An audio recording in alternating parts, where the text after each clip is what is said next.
أعوذ بالله من الشيطان الرجيم. بسم الله الرحمن الرحيم. السلام عليكم warahmatullahi wabarakatuh. Mga kapatid sa pananampalatayang Islam, batid natin na ang karamdaman sa isang alipin ng Allah subhanahu wa ta'ala ay daratal na hindi natin maiiwasan. Lahat ay makakaranas ng karamdaman. Ngunit ganun pa man, ang karamdaman ay merong lunas na kung saan lunas na mula sa Allah subhanahu wa ta'ala. Mga karamdaman na kung saan dito malulunasan dahil sa pananalig natin sa Allah. Na ngayon nga, mga kapatid sa pananampalatayang Islam, na ating tatalakayin ang karamdaman kung paano malulunasan ang usog o tinatawag natin na ain. Ang usog ay nakikilala mula sa iba't ibang pangalan sa probinsya ng bansang Pilipinas. At ibang katawagan ay balis, bati, hinsuukan at buyag. Ang ibang sakit ay hindi minsan mabigyan ng lunas ng mga manggagamot o kaya mga doktor. Sapagkat pagtingin kung anong meron sa iba habang nainggit kaya nagkaroon ng masamang epekto dahil sa masamang saloobin. Dahil sa inggit ng ibang tao. Ito ay ang usog. Ang inggit ay paghangad na mawala ang biyaya sa ibang tao. Paano mawala ito na kung saan naghahangad siya ng hindi maganda sa kanyang kapwa. Kaya mga kapatid sa pananampalataya, paano ba nagkakaroon ng usog? Mga nakikita ng tao sa mga bagay-bagay na kanyang nagustuhan o kinamamanghaan o ipinagtataka, kaya't ito ay pumapasok sa kanyang puso habang hindi pinapangalanan ang Allah rito.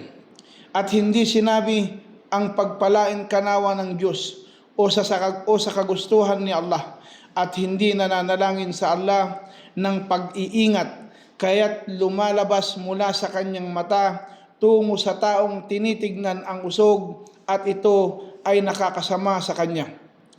Sa kapahintulutan ng Allah subhanahu wa ta'ala, ito ay maaring makasakit sa isang tao o kotse o ang batang lalaki at iba pa. Kaya ang ain o ang usog, kaibahan ng inggit at usog, ang inggit ay mas pangkalahatan sa kahulugan. So ito yung binal, yung parkul hasad sa kain, na kung saan ito ang inggit ay mas pangkalahatan sa kahulugan kaysa sa usog, ngunit mas mapinsala ang usog kaysa sa pinsala ng inggit. Na ang inggit, kaibahan ng inggit at usog ay ang taong nakakausog ay hindi makakausog bukod sa bagay na nakikita. Ngunit ang taong naiinggit ay naiinggit sa kanyang nakikita at naririnig. Kaya ang usog ay minsan galing sa pagkamangha at magagandang pagdadakila. Ngunit ang inggit ay paghangad na mawala ang biyaya sa iba at pagkamuhi. Kaya sinabi ng Allah sa banal na Quran, ang sabi ng Allah sa banal na Quran, wa min syarri hasidin idha hasad. At laban sa kasamaan ng inggitero kung siya'y naiinggit. Kaya mga kapatid sa pananampalataya, iwanan ninyo ang inggit at humangad sa iba ng mabuti sapagkat bibiyayaan kayo sa inyong layunin. Layunin na dalisay, layunin na mabuti, kaluguran ng Allah subhanahu wa ta'ala at pagpapala ang ipagkakaloob sa Kanya. Pinakapanganib na virus sa balat ng lupa ay ang pagkapuot na merong inggit at panibigho o selos at pagkamuhi na meron sa mga puso ng ilan sa mga tao. Sana ilayo tayo ng Allah sa kasamaan ng mga ito. Kaya mga kapatid sa pananampalataya, sinabi ng Propeta Muhammad sallallahu alaihi wasallam, inulat ni Abu Hurairah radhiyallahu anhu, qala Qala Rasul sallallahu alaihi wasallam, al-ainu haq. Inulat ni Abu Hurairah radhiyallahu anhu na sinabi ng mensahero ng Allah subhanahu wa ta'ala, ang usog ay totoo, isinalaysay ni Bukhari. Kaya nagkamali ang iba dahil sa bumibili sila ng anti-usog, laban sa usog, o kaya yung mga bracelet sa kung saan kanilang isinasabit sa mga anak nila para hindi daw mausog. So ito ay isang maling paniniwala. Sa sino mang gustong bumisita at pumasok sa bahay ng iba ay magsasabi ang mga katagang pera usog o di naman ay pera buyag at kontrabuyag o usog. So ang mga ganito na kung saan katulad ng pagpapalaway na hindi pagdila o pagdura na ilagay ang laway sa daliri at ipahid sa noo o pusod ng sanggol o kaya ay pag-ihip. So yung mga ganitong pamaranan, ito ay mga maling paniniwala.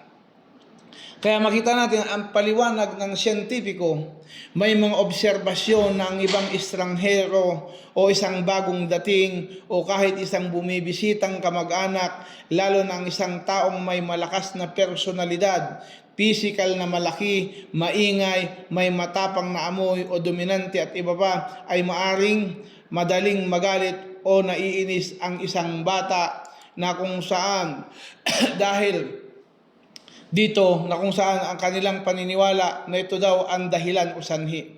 Ngunit dahil totoo ang usog sa Islam na inulat ni Aisha radhiyallahu anha na sinabi ng Propeta Muhammad sallallahu alaihi wasallam, amara ni Rasul sallallahu alaihi wasallam aw amara an yustarka min al-ain.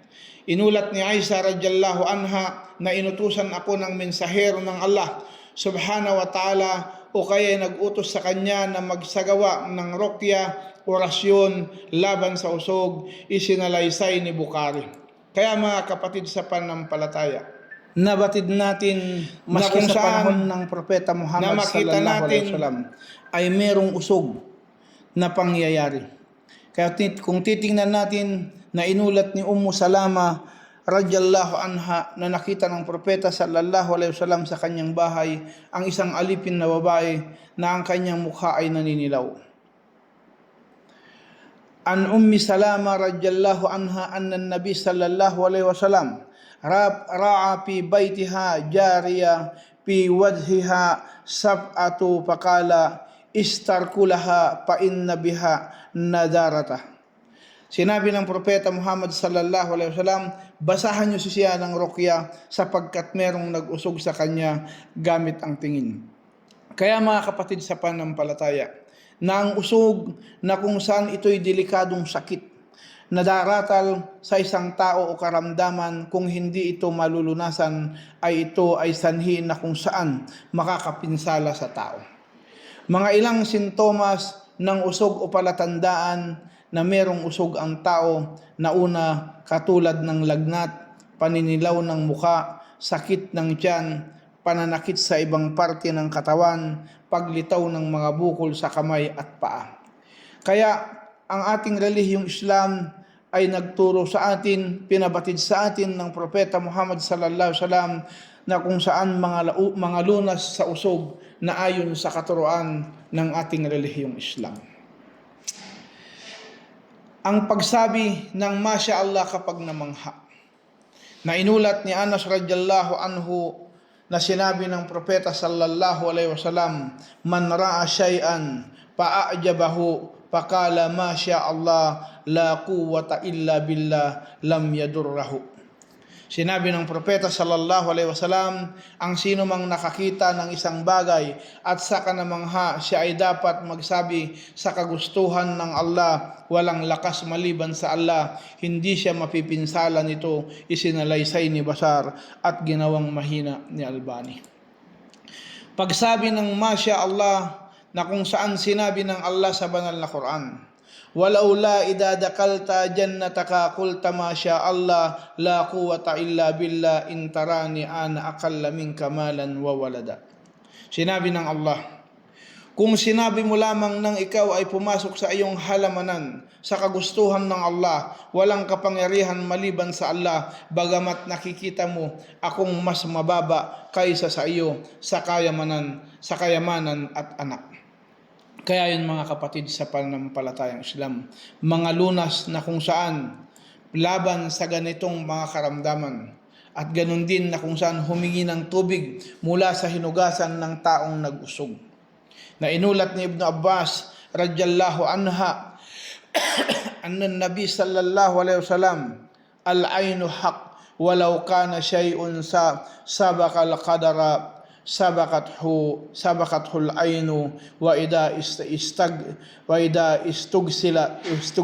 istugsiltum pagsilu kama qala Nabi sallallahu alaihi wasallam, rawahu Muslim. Inulat ni Ibn Abbas radiyallahu anhu na sinabi ng propeta sallallahu alaihi wasallam, ang usog ay totoo, at kung merong bagay na makakauna sa tadhana ay maunahan ito ng usog, at kapag merong humiling sa iyo na maghugas ay maghugas kayo, isinalaysay ni Muslim. Kaya ito ay mga lunas na kung saan mga lunas sa mga usog, kaya magsabi ng barakallahu fik, pagpalain ka ng Allah.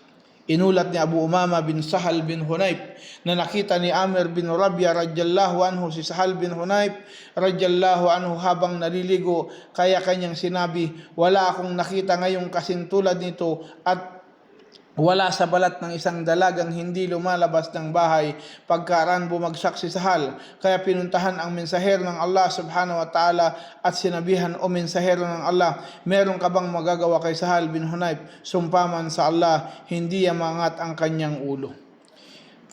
Kaya mga kapatid sa pananampalataya, na ganun kadelikado ang usog, na kung saan kaya kanyang sinabi, meron ba kayong hinihinalaan sa sino mang sinabi na pinaghihinala namin si Amir bin Rabia? Kaya pinatawag ng mensahero ng Allah subhanahu wa ta'ala si Amir bin Rabia.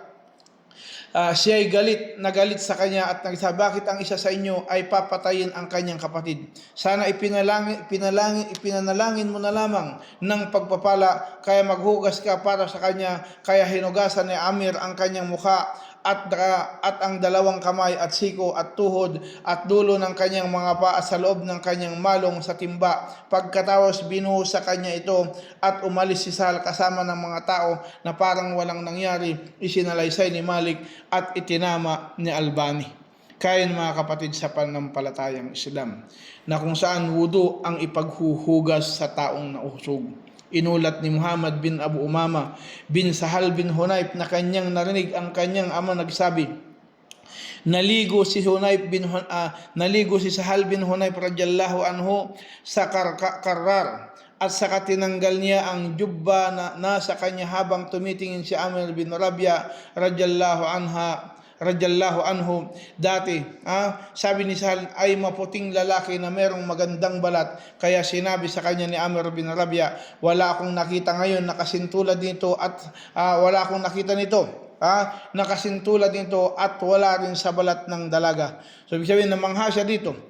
Pagkaraan ay bumagsak bigla si Sahal sa kanyang lugar at tumindi ang karamdaman. So sa ganung pagkakataon, pinuntahan nila ang propeta Muhammad sallallahu alaihi wasallam at binalitaan na si Sahal ay nagkasakit. Sinabi niya ang kalagayan ni Sahal at hindi kayang lumakad kasama mo, o mensahero ng Allah.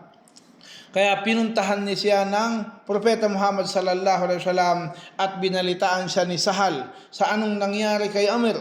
Kanyang sinabi ang mensahero ng Allah subhanahu wa ta'ala, bakit ang isa sa inyo, sabi ng propeta, ay papatayin ang kanyang kapatid? Sana ipinanalangin mo na lamang ang pagpapala dahil ang usog ay totoo. Kaya magsagawa ka ng wudu para sa kanya. Kaya nagsagawa ng wudu si Amir para rito at saka umalis si Sahal kasama ang mensahero ng Allah subhanahu wa ta'ala na parang walang nangyari. Isinalaysay ni Malik at itinama ni Albani. Kaya mga kapatid sa pananampalatayang Islam, na ang ating relihiyong Islam na kung saan dito ay nag-uutos sa atin ng mabuting panalangin sa ating mga kapatid sa pananampalataya, sa ating mga nakita na kung saan ipanalangin natin sila ng kabutihan. Kung ikaw ay nakakita ng mga bagay na nagkamangha sa iyong kalooban, banggitin ang Masya Allah o kaya La hawla wala quwwata illa billah. Kaya mga kapatid sa pananampalatayang Islam na umiwas na mapansin ng iba. Kaya ng pinakaingatan ng bawat isa sa atin sapagkat hindi natin alam ang ayn na kung sino ang tatamaan nito. Kaya ganun mga kapatid, ang pag-iingat ng bawat isa sa atin na huwag tayo laging nagpaparangalan na yung iba gusto nila lagi silang napapansin, namamangha sa kanila ang tao, nakikita sila, pinag-uusapan sila, na pinopos nila kung ano yung dapat hindi ipakita para ipagparangalan. Kaya ang ating relihiyong Islam nag-utos sa atin na umiwas sa mga ganitong gawain. Sinabi ng Allah sa banal na Quran, wa qala ya bunayya la tadkhulu min babin wahidin wadkhulu min abwabin mutafarrika wa ma agni ankum minallahi min shay'in in hukmu illa lillah alayhi tawakkaltu wa alayhi falyatawakkalil mutawakkilun. Sinabi ng Allah sa Quran at kanyang sinabi, o aming mga anak, huwag kayong papasok mula sa isang pintuan at papasok kayo sa paiba-ibang mga pintuan at hindi ako makakatulong sa inyo kaysa sa Allah sa anumang bagay. Walang paghatol bukod sa Allah, sa Kanya kayo magtiwala at sa Kanyang magtiwala ang mga taong nagtitiwala. Pananalig sa Allah subhanahu wa ta'ala, sandata na kung saan sa katiwasayan ng isang alipin, kainamang pangyayari, proteksyon sa mga masasama na kung saan pananalig sa Allah subhanahu wa ta'ala. Kaya ang matamaan ng usog ay hindi mangyayari kung hindi sa itinadhana ng Allah subhanahu wa ta'ala at itinakda. Kaya lagi nating alalahanin ang Allah subhanahu wa ta'ala, ang dikir sa Allah subhanahu wa ta'ala na inulat ni Ibnu Abbas radhiyallahu anhu na dati ang propeta sallallahu alaihi wasallam kana an-nabi sallallahu alaihi wasallam ya'uddu al-Hasan wal Husain wa yaqul inna abakuma kana yu'awwidu biha Ismaila wa Ishaqa a'udhu bi kalimatillahi tamati min kulli syaitan wal hama wa min kulli aynin la'amma. Inulat ni Ibnu Abbas radhiyallahu anhu na sinabi ng propeta sallallahu alaihi wasallam, magpakupkup sa Allah para kina Hasan at Hussein at magsabi, katotohanan ng inyong ama ay dati ay nagpapakupkup rito para kina Ismail at Ishaq. Ako ay nagpapakupkup sa mga ganap na salita ng Allah laban sa lahat na satanas at hayop at sa lahat ng mapagpangsingising mga mata. Isinalaysay ni Bukhari. Kaya mga kapatid sa pananampalataya, mga mapangpansing mga mata. Yon. Kaya ganun din, basahin ang rukya gamit ang Quran. Pagbabasa ng Quran tulad ng Fatiha at Ayatul Kursi at Suratul Ikhlas at Falaq at Nas at 2 huling talata sa Suratul Baqarah. Kaya mga kapatid sa pananampalataya na mga ibang talata na ginagamit sa rukya na sinabi ng Allah, Alif Lam Mim dalikal kitabu la rayba fihi hudal lil muttaqin alladina yu'minuna bil ghaibi wa yuqimuna as-salata wa mimma razaqnahum yunfikun walladina yu'minuna bima unzila ilayka wa ma unzila min qablika wa bil akhirati hum yuqinun ulaika ala hudam min rabbihim wa ulaika humul muflihun. Sinabi ng Allah, Alif Lam Mim, ang aklat na iyan ay walang pag-aalinlangan, gabay sa mga matatakutin, mga yaong naniniwala sa lingid, di nakikita, at itinatayo nila ang pagdarasal at aming ipinagkalob sa kanila ay kanilang ipinagkawang gawa, at mga yaong naniniwala sa anumang ibinabasa iyo at sa anumang ipinababa sa mga nauna sa iyo, at sa kabilang buhay sila ay nakakatiyak, sila ay nasa patnubay ng Allah, at ang mga yaong magtatagumpay, sila ay nasa patnubay ng kanilang Panginoon, at sila ang mga yaong magtatagumpay.